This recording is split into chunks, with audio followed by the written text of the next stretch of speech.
Flinders Island, a serene and welcome relief in the choppy expanse of the Great Australian Bight. It lies 32 kilometres off the South Australian coast at Elliston. The largest in the investigator group, it supports a family who for 7 years have chosen a life of isolation. The isolation is something that one has to get used to. I possibly took 2 years to accept it. But Peter and I realised that if we were going to live this type of life, we had to do it now or then. We've been out here nearly 7 years. So if we didn't do it then while the children were young, we would never do it. The Woolford family is largely self-sufficient, originally earning a living from sheep. But since the decline of the industry and the uneconomical shipping distance, the family's bills have been met by an additional income from Peter's abalone diving. I saw an ab diver work out here, then one lived here for 3 years, and that's what got me to going ahead and buying my own diving licence. So you can sustain the family living on the island by the income from that? Yes, most definitely.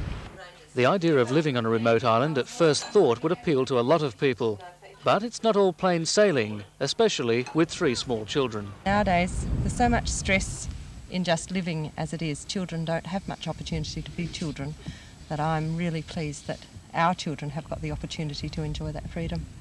Well, how do they cope when they go to the city? They cope reasonably well, but for a very short time. They find it very difficult being cooped up inside of a house and a yard. They do have to learn to live with society. They do have to learn to, well, cope with all the other things that children have.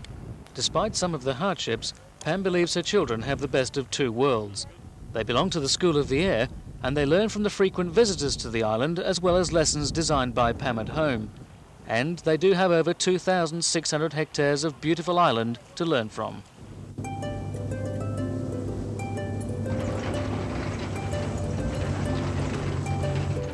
The island was discovered in February 1802 by Matthew Flinders and named after his nephew Samuel, the second lieutenant on the ship Investigator.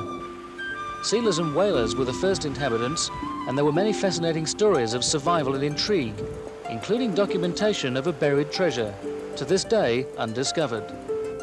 It's tourism now that Peter and Pam Woolford are looking toward, but on a very exclusive basis. They'll take bookings from only 1 group at a time, and that group can enjoy 55 private beaches, sheer cliffs and sandhills, or discover the caves with evidence of an industry of a bygone era. That's guana.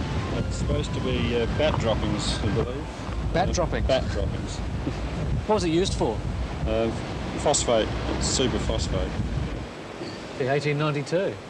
So it definitely have to be authentic because of the older style of writing, wouldn't you say? I was going to say it's fairly intricate the way they've bothered to do that, isn't you it? just don't see that nowadays. Yeah.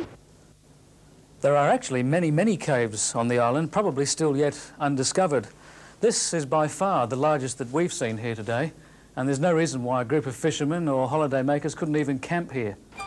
Peter has ridden, driven and walked across almost every inch of Flinders Island, but he's drawn always to the magnificent shores, its fishing and the characters he meets amongst the commercial fishermen who farm crayfish in the shelter of the island. Oh, there he is, there.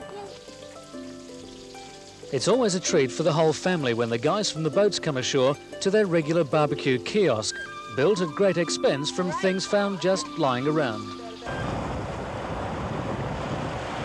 The waters around Flinders boast some of the best fishing in the state, with an abundance of King George whiting, salmon and flathead, often even landed from the beach. But for the connoisseur, the local crayfish really is something to write home about.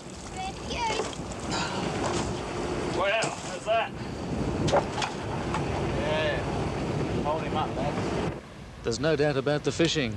However, if discovery and relaxation is more you, the coastline offers tranquility, but with a gentle reminder of the fury of the Bight, which has claimed countless ships over the decades, the last recorded on Flinders being the Kapara in the early 1940s. But I hear a tremble in our northern sky. What I'm so pleased about is that the children have had the opportunity to be able to experience the freedom of living out here. They have a whole island to play in, and it's a decision I have never ever regretted. Ferry me over